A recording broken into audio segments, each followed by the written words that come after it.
Hey, I'm Caleb from Caleb's Aviation. Welcome back to another episode of Aviation News. First up today, Emirates has publicly announced that they are very frustrated with Boeing and the continued delays of the 777X program. In a recent interview with CNBC, Emirates Chairman and CEO Sheikh Ahmed bin Saeed Al Maktoum told CNBC last week that Boeing needs to get its act together. He stated that Emirates is not happy with what's going on. Emirates had always really wanted to see this aircraft entering the fleet when it had been originally promised. Emirates still having faith in Boeing and the 777X program is a good thing, especially with the ongoing delays and other issues at the company recently. A strong supporter of their new upcoming flagship aircraft is never a bad thing.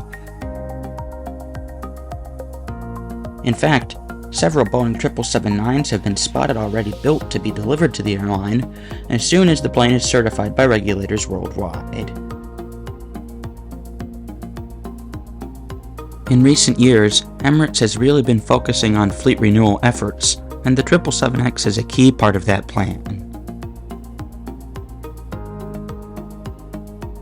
Let's hope the plane is soon certified and entry into service goes smoothly. However, for now and for the foreseeable future, the completed jets sit idle, ready to be delivered to Emirates, hopefully sometime soon.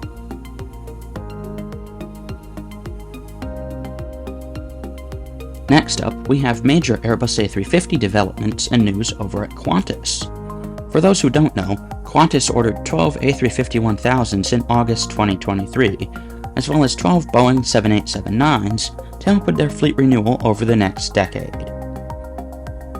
As part of their renewal process at the airline, they are also saying goodbye to their entire passenger fleet of Airbus A330 aircraft. Qantas feel that they will no longer need the aging A330s with the addition of these new wide-bodies, just like Fiji Airways, which I covered in a recent video. However, unlike Fiji, Qantas have made plans for their A330s. They have been converting them to freighter aircraft to fly as part of their Qantas freight operation for the Australian Post. This is a much better ending than scrapping.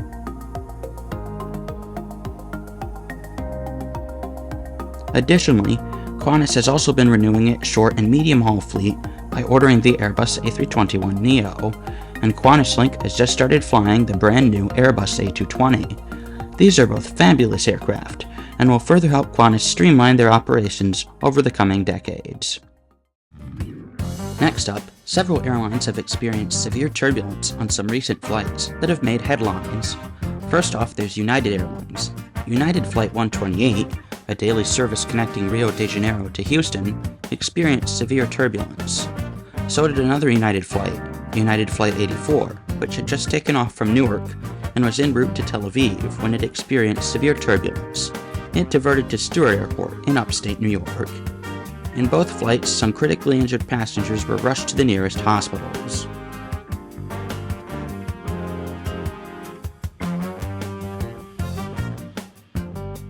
There is also a recent incident on a Hawaiian Airlines flight, and a Singapore Airlines flight as well.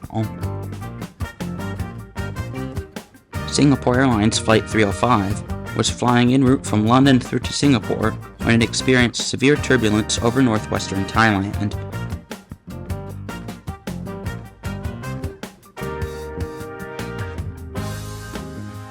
The Singapore 777 immediately diverted to Bangkok International Airport, where it remains as of the publication of this video. Passengers were immediately rushed to the hospital, and the aircraft was inspected and damage noted. Just like in the case of Qantas Flight 72, when the aircraft suddenly dropped in altitude, passengers flew up and hit their heads on the ceiling panels, causing the damage seen on the Singapore flight. Over 20 passengers were rushed to the nearest hospitals, being in critical condition. This is certainly not happy news, and investigators are working hard to figure out what exactly happened. Also, the plane was a special Star Alliance liveried 777. Another major development of news, the president of Iran has unfortunately passed away in a tragic helicopter crash. This news is quite shocking, and investigations are still underway. It does mean, however, Iran will now need to appoint a new leader. This will be the first time in 20 years. There has also just been a general aircraft crash. Just outside of Ann Arbor, Michigan, a Piper Cherokee has unfortunately crashed into a field. The pilot unfortunately passed away. However, the one passenger did survive the crash, but the passenger is currently in critical condition.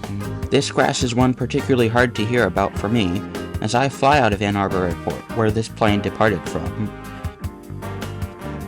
The investigation is still underway, and I don't want to make any speculation as to what happened, but when I find out more, I'll leave a pinned comment below. Next up, some happier news. China Eastern Airlines has announced they will send their brand new Chinese-built COMAC C919 aircraft to Hong Kong. This is newsworthy simply because the C919 is one of the first aircraft produced in China, and Hong Kong will be its first international destination outside of Chinese domestic routes. This is also exciting as COMAC continues to expand, and I can't wait to see what happens. Building aircraft is a tall order, but if anyone can do it, it's going to be China.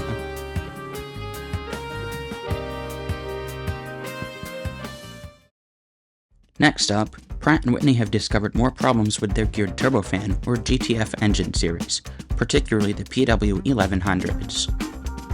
In July 2023, Pratt&Whitney discovered powdered metal in parts for its PW1100 manufactured between 2015 and 2023.